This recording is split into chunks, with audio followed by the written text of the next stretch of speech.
India gate দ্বিতীয় বিশ্বযুদ্ধে নিহত সৈন্যদের স্মরণ করার জন্য এই গেট নির্মাণ করা হয়। এটা ভারতের অন্যতম দর্শনীয় স্থান।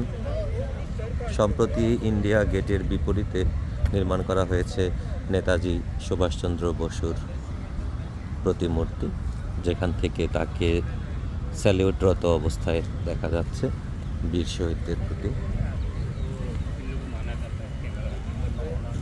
তো ইন্ডিয়া গেটে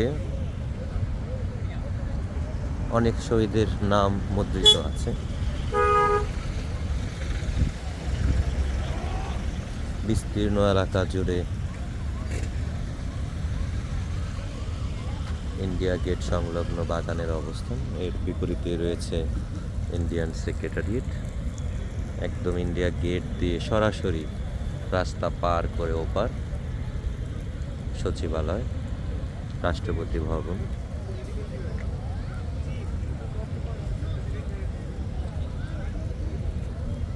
বাগানে পানি দেওয়ার কাজ চলছে অটোমেটিক্যালি। খুবই সুন্দর একটি সকাল আমরা এখানে পাচ্ছি।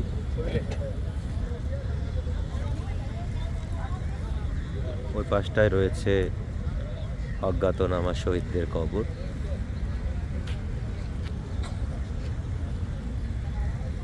কুয়াশা আচ্ছন্ন একটি শীতের সকাল।